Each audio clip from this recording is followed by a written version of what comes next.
Para saudara dan saudari yang Tuhan cintai, selamat pagi dan selamat bertemu lagi dalam Renungan Harian edisi hari Rabu tanggal 20 Januari 2021.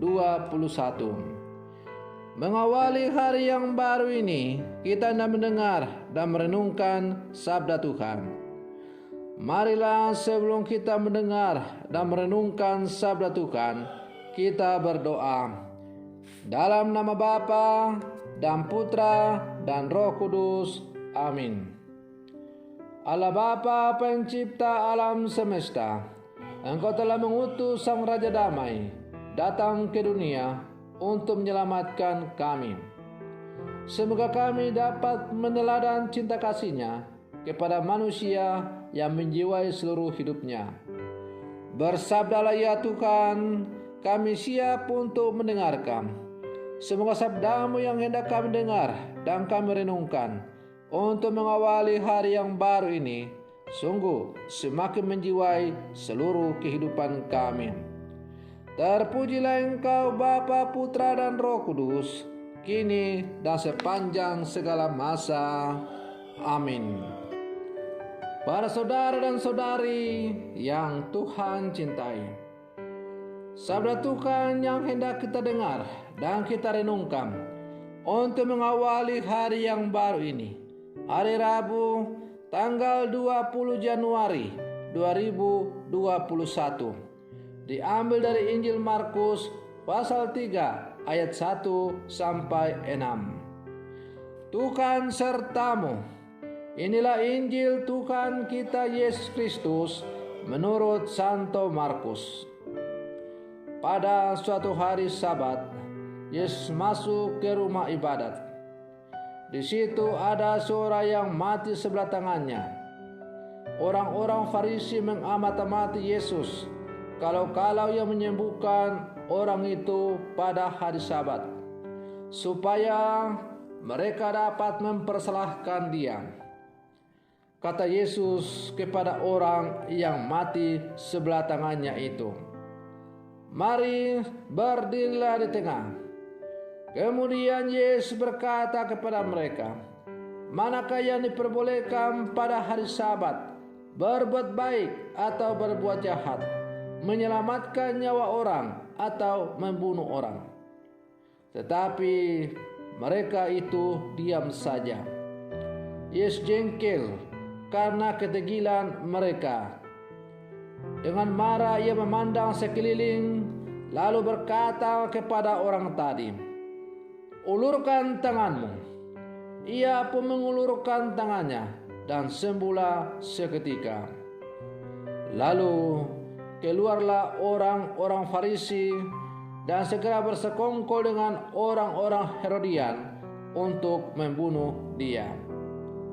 Demikianlah Injil Tuhan. Para saudara dan saudari yang Tuhan cintai, kata orang bijak, siapa diri kita identik dengan apa yang kita pikirkan. Jika kita memikirkan hal-hal yang positif, maka kita akan menjadi pribadi yang baik. Demikian pula sebaliknya, kalau kita selalu memikirkan hal-hal yang negatif, maka kita akan bertumbuh menjadi pribadi yang pesimis, iri hati, dan sebagainya. Kaum Farisi dan ahli-ahli Taurat dalam kisah Injil hari ini selalu muncul untuk mempersoalkan karya yang sedang dikerjakan oleh Yesus. Seakan isi kepala mereka dipenuhi dengan niat dan rancangan yang negatif. Mereka acap kali mencari celah agar mereka menjerat dan menyalahkan Yesus.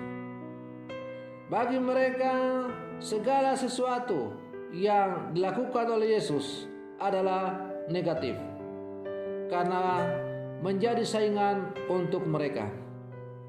Karena itu, orang-orang Farisi dan ahli-ahli Taurat selalu mencari celah-celah atau mencari-cari kesalahan dari Yesus supaya mereka bisa menyingkirkan Dia.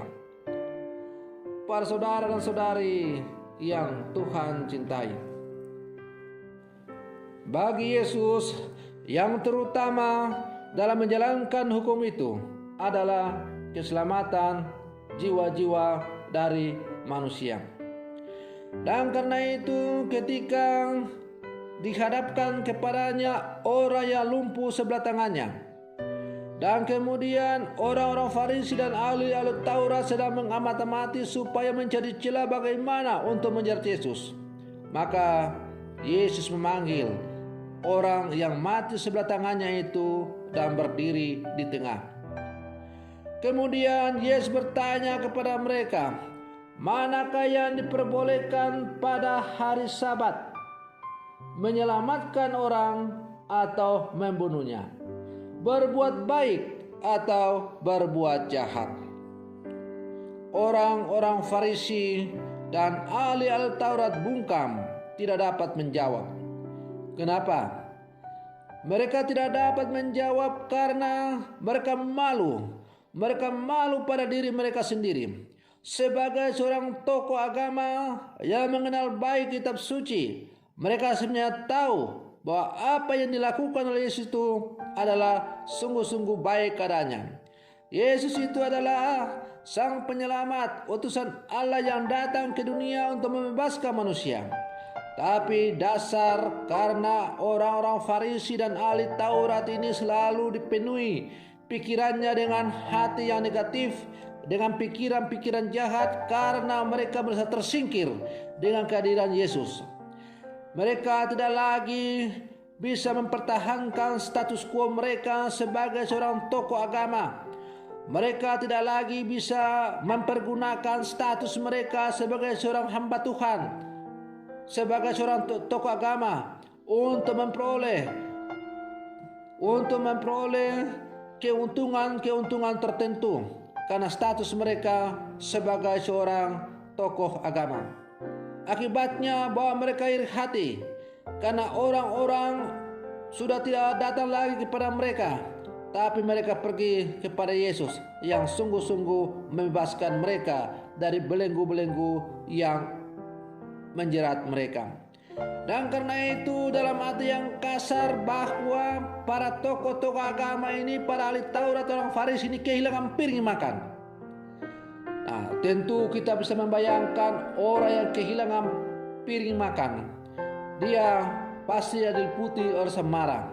Dan karena itu pasti dalam hatinya akan mencari jalan bagaimana caranya untuk membalas supaya orang yang menyebabkan piring makannya itu hilang bisa disingkirkan. Para saudara dan saudari yang Tuhan cintai, karena itu Yesus, karena kedegilan hati orang-orang yang hadir dalam rumah ibadat itu, terutama para tokoh-tokoh agama ini, orang Farisi dan ahli Taurat, maka Yesus semakin membuat mereka merana. Yesus lalu dengan suara lantang mengatakan, ulurkan tanganmu. Maka orang yang mati sebelah tangannya itu menjadi sembuh seketika.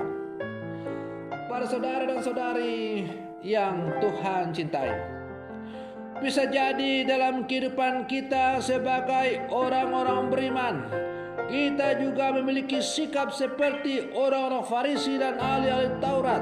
Kita memperalat hukum peraturan untuk menyingkirkan sesama kita. Kita mempergunakan celah-celah hukum supaya kita bebas dan bisa menjerat orang lain yang akhirnya dijerat dengan hukum itu. Ambillah contoh misalnya orang yang korupsi atau menyalahgunakan jabatan, maka terkadang mereka mempergunakan segala macam cara untuk meloloskan diri dari perbuatan tercela yang mereka lakukan. Hukum yang memang karena buatan manusia kadang-kadang banyak celah, dengan segala macam cara dipergunakan untuk membebaskan diri dari akibat daripada kelakuan yang tidak baik yang saya lakukan itu. Nah, Yesus kembali menegaskan seperti bacaan hari Selasa kemarin yang telah kita renungkan, masih bersambung pada hari ini tentang hukum Taurat. Bagi Yesus, hukum tertinggi itu adalah keselamatan manusia, dan karena itu hukum bisa dilanggar demi untuk menyelamatkan umat manusia itu. Bagi Yesus, keselamatan orang yang lumpuh tangannya tadi itu adalah lebih utama daripada hukum Taurat. Hukum Taurat itu diberikan oleh Allah kepada manusia untuk menata hidup manusia supaya pada akhirnya manusia semakin diarahkan kepada Allah. Maka hukum Taurat itu atau hukum Sabat itu adalah untuk membuat manusia merasa merdeka, bebas sebagai anak Allah dalam menjalani hidup ini sebagai orang-orang beriman. Maka kalau hukum Taurat, hukum Sabat itu justru membebani manusia, membuat manusia terbelenggu, itulah yang dikecam oleh Yesus. Nah, karena itu para saudara dan saudari yang Tuhan cintai, marilah dalam kehidupan kita sebagai orang-orang beriman yang hidup di zaman sekarang ini, kita sungguh-sungguh menempatkan setiap aturan-aturan, hukum-hukum sesuai dengan tempatnya. Kita